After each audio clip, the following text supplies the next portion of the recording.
पाप्मानमरातिन्तरेम लोकस्य द्वारमच्चिमत्पवित्रम् ज्योतिष्मद्भ्राजमानम् महस्वत् अमृतस्य धारा बहुधादोहमानम् चरणन्नो लोके स्थितान् ददातु दीर्घतमामावकेयो ध्रुवान्तशने युगे अवानुखैर्यतिना ब्रह्मा भवति सारथि ओम शांति शांति शांति हरि ओम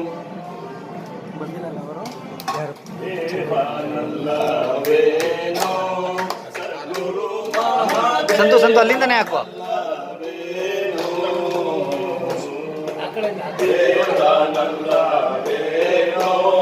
ಸದ್ಗುರು ಮಹಾದೇವ ಜ್ಞಾನಶೀಲ ಸ್ವಾಭಿಮಾನ ನನ್ನ ದೇವರೆಂದರು ಅಂಬೇಡ್ಕರ ಅಂಬೇಡ್ಕರ.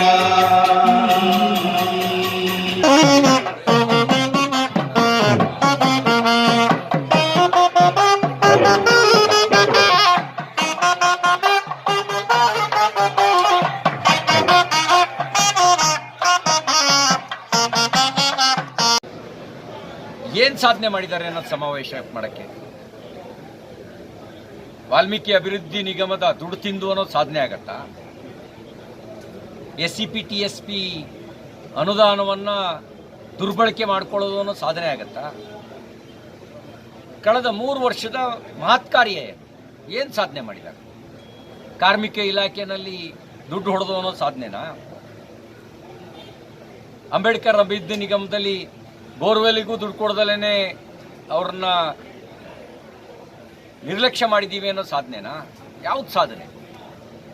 ಇಂಥದ್ದು ಸಾಧನೆ ಅಂತ ಹೇಳಿ ಆಮೇಲೆ ಸಮಾವೇಶ ಮಾಡಲಿ. ದೇಶದಲ್ಲಿ ತೈಲದ ಕೊರತೆ ಇದೆ. ನಮ್ಮ ದೇಶದಲ್ಲಿ ತೈಲ ಬಹಳಷ್ಟು ಸಿಗೋದಿಲ್ಲ, ಕೇವಲ 20% ಅಷ್ಟು. ಉಳಿದದ್ದು ನಾವು ಬೇರೆ ದೇಶಗಳ ಮೇಲೆ ಅವಲಂಬಿತರಾಗಿದೆ. ಅಲ್ಲಿ ಯುದ್ಧದ ಸಮಸ್ಯೆ ಇರೋದರಿಂದ ತೈಲ ಇಲ್ಲಿಗೆ ಬರುವಂಥದ್ದು ತುಂಬ ದುರ್ಲಭ ಆಗ್ತಾ ಇದೆ. ಅಂತಾರಾಷ್ಟ್ರೀಯ ಮಾರುಕಟ್ಟೆಯಲ್ಲಿ ಬೆಲೆಗಳ ಏರಿಕೆಯೂ ಆಗಿದೆ. ಆದರೂ ಕೂಡ 3-4 ಲಕ್ಷ ಕೋಟಿ ಇವತ್ತು ನಮಗೆ ಹೆಚ್ಚು ಖರ್ಚು ಆಗಿದ್ದರೂ ಕೂಡ ಅದನ್ನು ತಡ್ಕೊಂಡು ಜನರ ಮೇಲೆ ಹೊರೆ ಹಾಕಬಾರ್ದು ಅನ್ನೋ ಕಾರಣಕ್ಕೆ ಪ್ರಧಾನಮಂತ್ರಿಯವರು ಅದನ್ನು ನಿಭಾಯಿಸ್ತಾ ಇದ್ದಾರೆ. ಪ್ರಧಾನಿಯಾಗಿ ಈ ರೀತಿಯ ಮಾತನ್ನು ಹೇಳೋದು ತಪ್ಪ? ಯಾರಿಗಾದ್ರೂ ಇದು ತಪ್ಪು ಅನಿಸ್ತದ? ಜನರಿಗೆ ತಪ್ಪು ಅನ್ಸಲ್ಲ, ಕಾಂಗ್ರೆಸ್ನವ್ರಿಗೆ ಯಾಕೆ ಇದು ತಪ್ಪಾಗಿ ಕಾಣ್ತಿದೆ? ವೀರಪ್ಪ ಮೊಯ್ಲಿ ಅವರು 10 ವರ್ಷಗಳ ಹಿಂದೆ ಯಾವ ದೇಶದ್ದು ಯುದ್ಧವೂ ಇರಲಿಲ್ಲ, ಸಮಸ್ಯೆಯೂ ಇರಲಿಲ್ಲ, ಅವತ್ತು ಯಾಕೆ ಇದನ್ನ ಹೇಳಿದ್ರಿ? ಕೇವಲ 6 ಸಿಲಿಂಡರ್ ಕೊಡ್ತೀವಿ 1 ವರ್ಷಕ್ಕೆ ಅಂತ ಯಾತಕ್ಕೆ ನೀವು ಹೇಳಿದ್ರಿ? ಇವತ್ತು ಆ ಪರಿಸ್ಥಿತಿ ಇಲ್ಲ, ಸರ್ವರಿಗೂ ಸಿಗ್ತಾ ಇದೆ. ಆದರೆ ಮಿತವಾಗಿ ಬಳಸುವುದರಿಂದ ಅದರಿಂದ ದೇಶದ ಎಕ್ಸ್ಚೆಕರ್ಗೆ ತೊಂದರೆ ಆಗೋದಿಲ್ಲ. ನಾವು ಡಾಲರ್ನೇ ನಂಬಿ ಬದುಕಬೇಕಾಗಿಲ್ಲ. ಆ ಕಾರಣದಿಂದಾಗಿ ಈ ರೀತಿಯ ಅಧಿಕಾರದಲ್ಲಿರ್ತಕ್ಕಂಥ ಪ್ರಧಾನಮಂತ್ರಿಗಳು ಸಲಹೆ ಕೊಟ್ಟಿದ್ದಾರೆ ಹೊರತು ಇದನ್ನ ಕಟ್ಟುನಿಟ್ಟಿನ ಕ್ರಮ ಅಲ್ಲ.